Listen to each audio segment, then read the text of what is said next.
Hello everyone, आप सभी का हमारे चैनल पर स्वागत है। तो आज की इस वीडियो में हम French revolution and the idea of nation के टॉपिक को पूरे अच्छे से समझेंगे और पढ़ेंगे।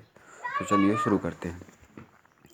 The first clear expression of nationalism came with the French revolution. The first clear expression of nationalism came with the French revolution 1789। यह क्वेश्चन कई बार बना है कि first clear expression of nationalism came with test option 4 दे दिया, पूछा है। और 1789 में आप याद रखेंगे कि नेशनलिज्म की भावना पहली बार फ्रांस में उत्पन्न हुई 1789 में।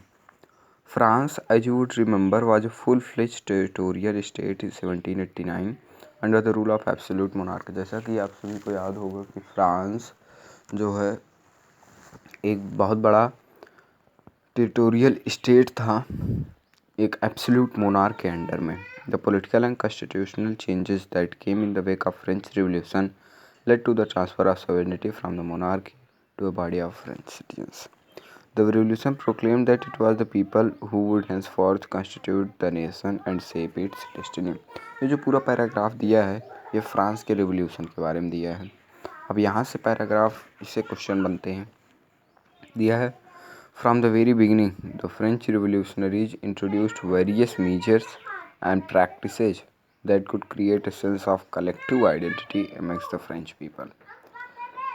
शुरू में जो फ्रेंच रिवोल्यूशनरीज थे उन्होंने कुछ मेजर्स, कुछ स्टेप्स उठाए जो कि फ्रेंच के पीपल्स को एक करने के लिए उन्होंने कुछ मेजर्स उठाए। जैसे यहाँ से क्वेश्चन बनता है, ये देखिए मैंने लिख रखा, describe the steps taken by French revolutionaries to create sense of collective belongingness among French people. इससे क्वेश्चन आया है 2018 में आया है, 2016 में भी आया है। ठीक है, तो उसको आप ध्यान रखेंगे। The idea of la patrie the fatherland and the idea of le citoyen the citizen emphasis the notion of united community enjoying equal rights under a constitution। ये पहला आपका आंसर हो जाएगा। Second, a new French flag the tricolor was chosen to replace the former royal standard।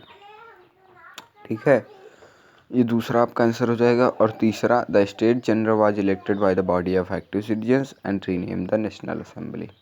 ये आपका तीसरा। और new hymns were composed oaths taken and martyrs commemorate all in the name of the nation. ये आपका चौथा answer हो जाएगा। और पांचवा आंसर देखिए, internal custom duties were abolished and uniform system of weights and measurements were adopted.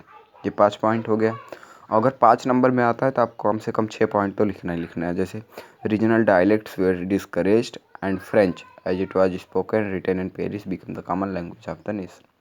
तो ये सब स्टेप्स जो है फ्रेंच रिवोल्यूशनरीज द्वारा उठाया गया जिससे कि फ्रेंच के पीपल्स में एक होने की भावना आ सके। तो चलिए यहाँ से क्वेश्चन मैंने आपको बता दिया, यहाँ से क्वेश्चन बनते हैं। तो चलिए दूसरे पेज में देखते हैं। ये क्वेश्चन यहाँ से इस पैरा से बनता है, describe the civil code of 1804। कई बार आया है, बहुत इंपॉर्टेंट क्वेश्चन है आप सभी के लिए। तो through return to monarchy Napoleon had no doubt destroyed the democracy in France, but in the administrative field he had incorporated revolutionary principle in order to make the whole system more rational and efficient।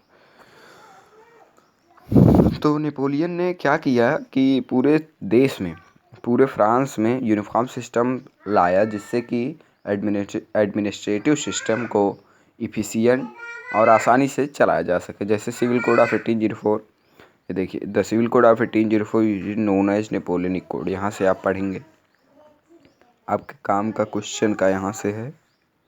और पूरा आप देखिए यहाँ तक, इस para तक question जरूर आते हैं यहाँ से। जैसे सिविल कोड ऑफ 1804 तो मोस्ट प्रॉबेबली 95% फिक्स क्वेश्चन रहता है हमेशा। ये देखिए, फर्स्ट पॉइंट हो गया, did away with all privileges based on birth establish equality before the law. ये आपका पहला पॉइंट हो गया। और आप कैसे लिखेंगे, इसमें लिखेंगे कि the civil code of 1804 usually known as Napoleonic code describe below. First point में लिखेंगे इट डिड अवे, इट लगाएंगे यहाँ पे, it did away with all privileges based on birth and established equality before the law. ये आपका first point हो गया। Second, Napoleonic code secured the right to property, ऐसे आप लिखेंगे। तीसरा हो गया, और आपका तीसरा यहाँ से अच्छा पॉइंट हो, in the towns too guild restrictions were removed and transport and communication system were improved. चौथा पॉइंट आपका हो जाएगा कि 3 पॉइंट मेन है यहाँ पे। एक हो सकता है, एक common national currency would facilitate the movement and exchange of goods and from one region to other. तो ये मोस्ट प्रॉबेबली क्वेश्चन, मैंने आपको 2 क्वेश्चन मोस्ट प्रॉबेबली बताया है जो कि आप पढ़ेंगे पैराग्राफ, ठीक है। तो आज के लिए इतना ही।